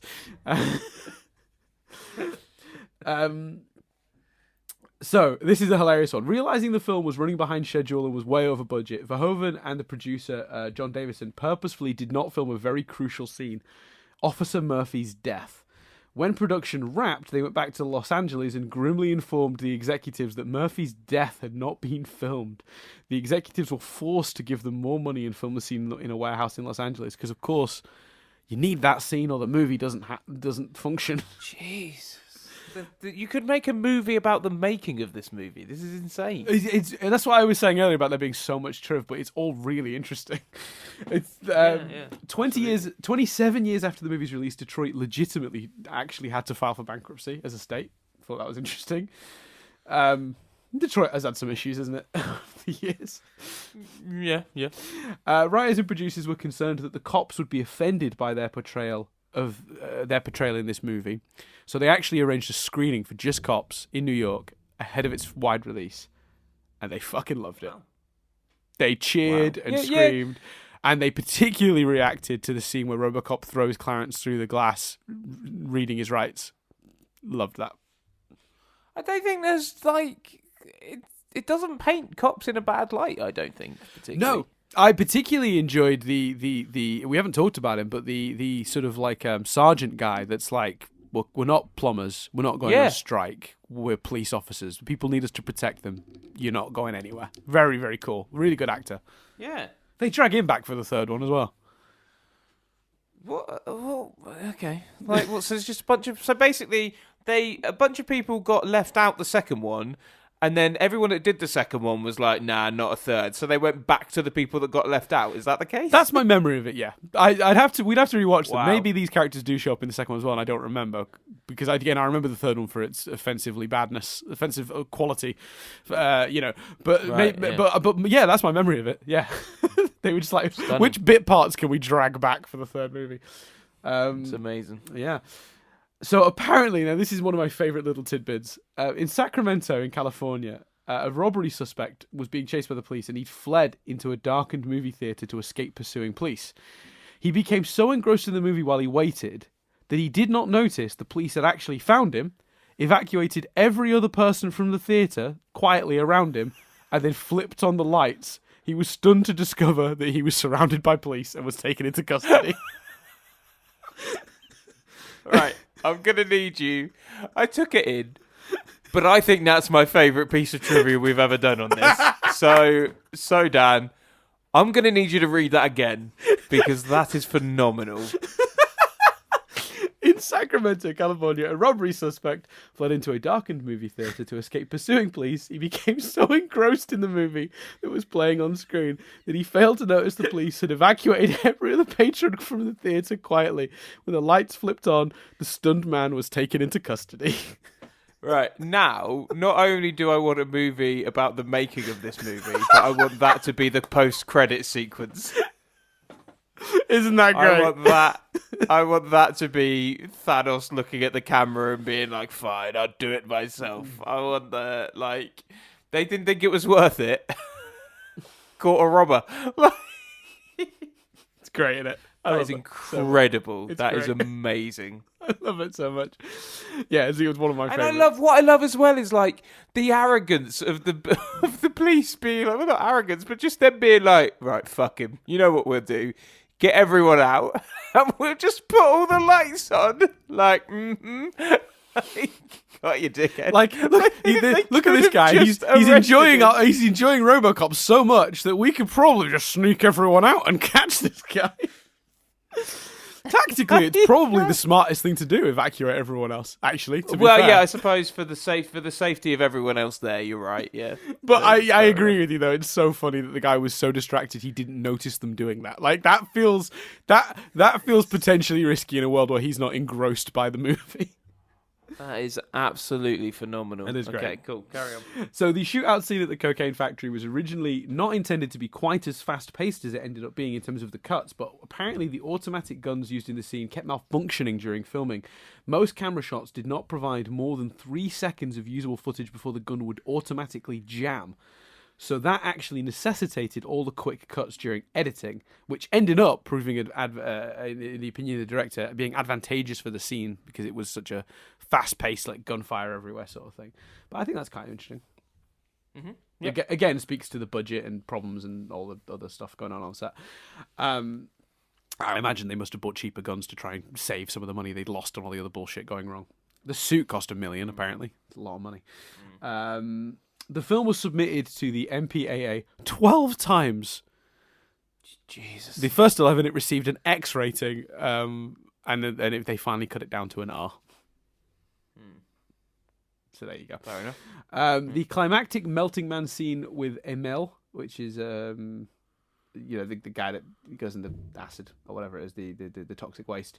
Apparently, they heavily objected the MPAA to that scene.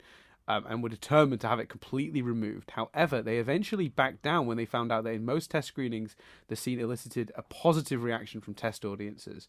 And they eventually passed it without any cuts. Right. I guess they thought people would be too grossed out by it. Yeah, I would have thought so. What I thought's really interesting as well about that scene is that basically Ray Wise, who plays the other, the guy that he asks for help, was intentionally kept apart from the actor playing Melting Man, so he didn't see the makeup. So when Leon sees Mel and he's all that's cool. gross and melty, and looks, it's described here as looking like cheese coming off a pizza, which is a good description of it. That is a great description. Yeah. Apparently, his reaction is completely, the fear and the yell and the "Don't touch me, man" was completely genuine because his appearance was so gross.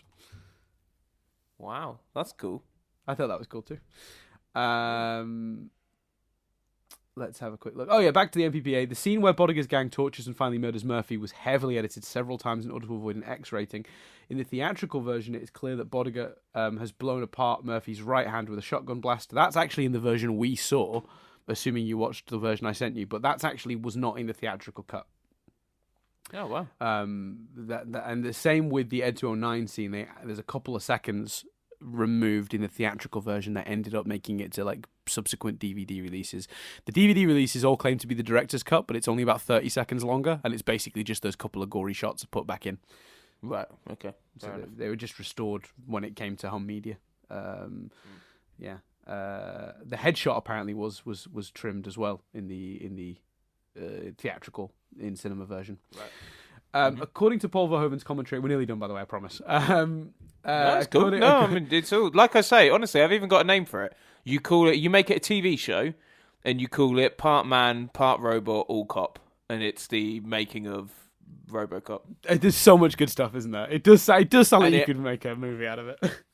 And every episode opens with a scene, because if you're doing a TV show about the making of something, it's difficult to then do the after release. So every episode starts with a scene post movie. So you could have like the director and the lead guy that didn't really get on, like they're frosty with each other at the premiere, and the opening scene of this behind the scenes documentary is the scene with the robber and the cinema. It's amazing. I want to go start writing it down. So yeah, it's fascinating. Do it. So, according to Paul Verhoeven's commentary on the Criterion Edition DVD, by the way, I'm sorry to move on so quick. I'm just conscious of time, but yes, I would absolutely watch that show. To clarify, I had nothing to add to it because that's a perfect television show. According to Paul Verhoeven, this is a perfect movie. That would be a perfect TV show. According to Verhoeven's commentary on the Criterion Edition DVD, there was an extra media break filmed and completed for the film. So there was one more set of clips. One of them featured footage of Lewis hospitalized but recovering, assuring the audience that she didn't die, and nor would she become the bride of Robocop. I think that's a really fun. Oh, okay. They wanted to clarify that ahead of time. One scene that was scripted but not featured in the film was a fourth media break sequence in which Brixby Snyder, who's the parody of Benny Hill doing that, by that for a dollar line, was forcibly arrested on allegations of sexual assault and sexual favors from underage co-stars. The scene would have taken place after Robocop's reply to the old man's question, and the decision was made instead to end the film after Murphy's reply because the director felt the script ending was more of a punchline than a climax, which is, I think, fair. Yeah, I agree. On the DVD, Ray Wise explains that he and Kurtwood Smith ended up being so close to an explosion which caused pieces of glass to be embedded into Ray's face. He received an additional stunt pay for his mishap by the studio. Ray then jokingly states that he devised ways he could be close to other explosions in the movie to get extra money.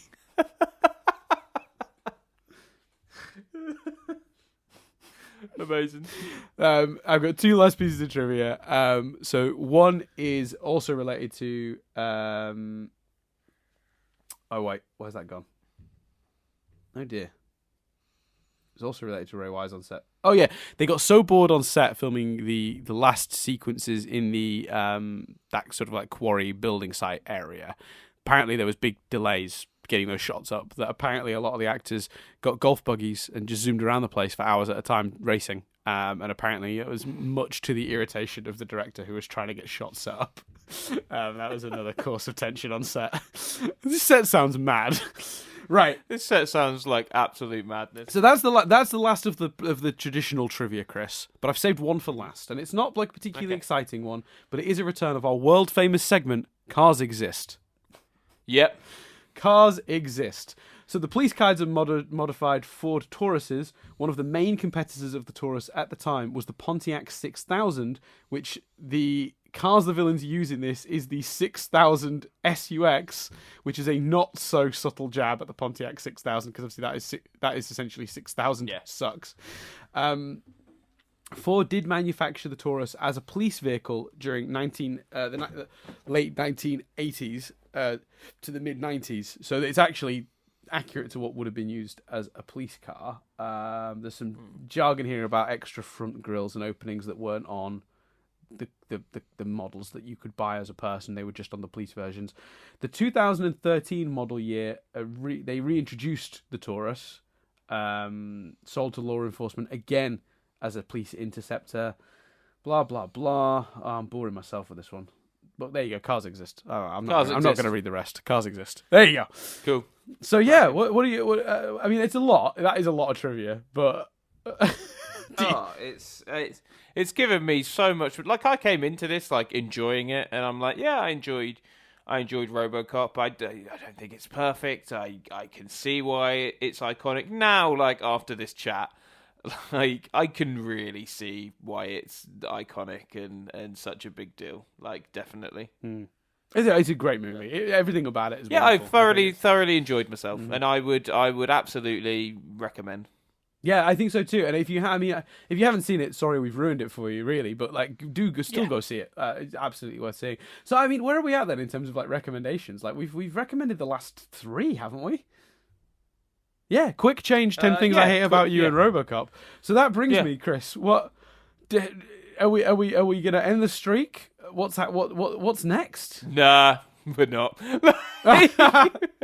I mean, we could, but we could because there were 4 ones floating around my head, and there's one where I'm not sure, but the one I was leaning towards, we're definitely not ending the streak.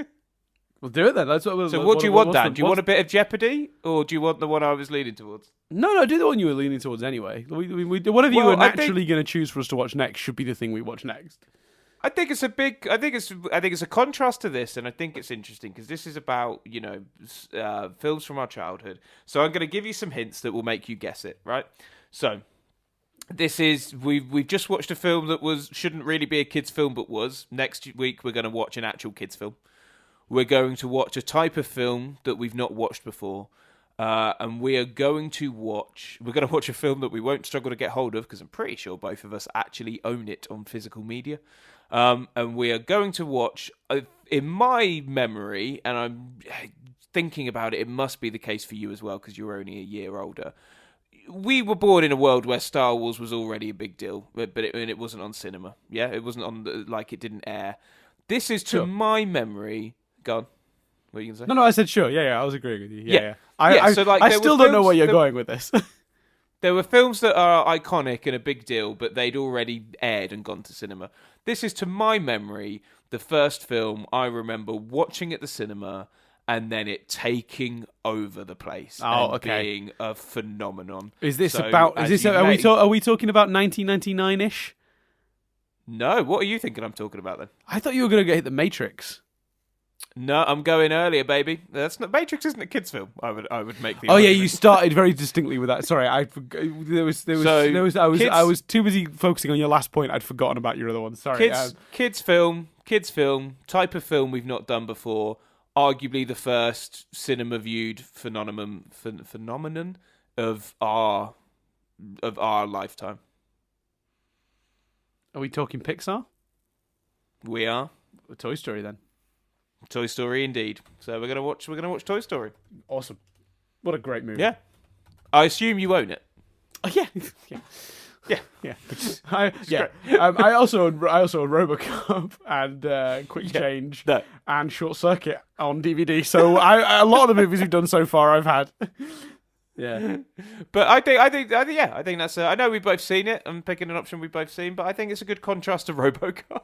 Yeah, but well, the thing is, RoboCop felt like the right choice in response to 10 Things I Hate About You, because it was another film that I was like, adult wise. And I don't want to set rules on that. Like, we're not necessarily always going to do that. It should, as Dan said, be about what we fancy watching. Yeah, I agree. I totally agree. Yeah, like, whatever you think you're interested in, you both watching and discussing. It's 100%. I don't think we should set too many rules on it. I don't want to restrict us, because when I was on the Discord at one point, I sort of gave a glimpse at one of the lists I put together, and people were like, some of those films are quite adult, and I'm like, yeah, because that was early on. It was when we'd only done Space Jam, Short Circuit, and Mouse on. I was like, yeah, the intention is ultimately to do some more adult films, just stuff that basically from our youth, and that doesn't necessarily even mean childhood. It could mean teenage years or even sort of early 20s. Like I think that's kind of I think that's acceptable and fine and. Yeah, I mean, I completely agree. So I'm happy to, because it gives us a lot of scope, and it means that not every episode is going to be us talking about the same stuff. Like, if every episode we were watching similar films, we'd be making the same sort of points. If next week if you'd chosen Terminator, we'd be making the same sort of comments about robots and gore and like. Yeah, we'd be making a comparison. Yeah. Yeah, so like, and maybe at some point we will get to Terminator, but when we've put a bit of space between this and that, so. 100%. So there you go. Next week is Toy Story. Where can the people find us, Dan? They can find us on Twitter, Chris, at nothingbutstatic without the G. They can email us, mail@nothingbutstatic.co.uk. They can get us on Patreon, patreon.com/nothingbutstatic, where episodes of this are often placed up early. The every episode so far has gone up. Most of them went up a week or more early, except for 10 Things I Hate About You, which only went up 4 or 5 days early because of the recording schedule changing. But that's the patreon.com/nothingbutstatic. You can give us just as little as £1 to support what we do. $1, I should say, which is less than £1. And you can get access to some content early. And then, of course, when I post that content, you can be reminded we exist and immediately end your patronage. You can also get us YouTube.com. Which has happened. Yeah. We lost more patrons than we gained by putting content on. It was quite amazing. YouTube.com/nothingbutstatic UK if you want to look at our other content. The most sort of popular content of which we have is our Stephen University podcast. You can get us on all the podcasty places. We do a TV podcast where we just talk about all sorts of television called Nothing But Static, which at the moment we're going through sort of because of all the streaming wars we'll be up in the upcoming weeks. We're doing an episode on Disney Plus. We'll be doing an episode on Apple TV's content. We'll be doing an episode looking at like some Netflix and other stuff like The Politician and His Dark Materials. Just because I needed to ask you anyway. What are we looking at next week again? The Politician, His Dark Materials. I couldn't remember the other one. The other one was your suggestion. I don't remember it. Yeah, Modern Love.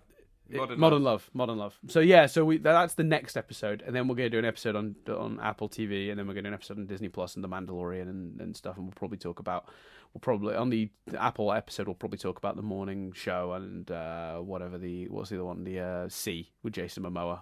C. And I imagine a lot of the Apple episode will be about the bizarre way they launched it. But anyway, yeah. So you know, head to Spotify, iTunes, all those places. And if you're enjoying this, one way you can actually really help us out, if you don't want to give us any money, which is totally understandable, I wouldn't want to give us money either. The real way you could actually do a massive help to us would be just to go give us a review or a like or a subscribe on the platforms you have access to. Yeah. So people have said I can't help you on iTunes because I don't have an iTunes account. Cool. Go to Spotify and I don't know whatever you can do on Spotify, like or something. Or go to YouTube and subscribe, like you know, or like a video or review us on iTunes if you do have an iTunes account. That sort of stuff really does help. Like it's definitely. It's not. It doesn't. It seems like nothing. It seems like it's so easy. You're just like, why would that be a helpful thing to do? But it genuinely does really give us a big leg up in terms of like algorithms and being put on. Like more people see us when people like and subscribe and all that shit. So you know, it's because it shows its content worth sharing with others. So like Apple or the YouTube folks over at Google, like all those people, when they see that other people are liking and subscribing and interacting with the content, they're more likely to introduce it to other people via their algorithms. So please do that, because that is, as silly as it seems, massively helpful. So yeah, all of that jazz, and then obviously come back in a week or maybe more, depending on the schedule's time. Obviously we're not guaranteeing release schedule for this, but come back for Toy Story, because that's gonna be a thing, isn't it? We're going to watch Toy Story and talk about it, and hopefully the trivia for that will involve less people being miserable making it. Yeah, I think so. I get the impression they weren't very miserable. Yeah. I know it wasn't a trouble-free production, Toy Story, if memory serves, from the stuff I've seen. So that'll be, because of course it was the first of its kind, wasn't it? So there was a lot of questions about its viability as a film and stuff. So I'll be interested to look into that, because I don't think I've ever actually looked into that stuff, but I bet you I've definitely heard stuff about it, so I'll be interested to see. And obviously, as someone who's been watching these the morning of, I'm going to be very complimentary of its 73-minute runtime. Yeah, has that affected your? No, not at all. No. You didn't wake up this morning, open up Robocop, see that it was an hour and a half, and went, fucking beautiful. It's an hour and 40. I had to look that up last night to work out the timings, Dan. No, because it's not a deliberate thing. It's literally the way the cards have fallen. I happen to have done it with Robocop and Quick Change. I didn't do it with 10 Things I Hate About You, because the cards didn't fall so cruelly. So no, I've noticed that. I've noticed it impact the decision. I've noticed it keeps happening on the films I'm choosing.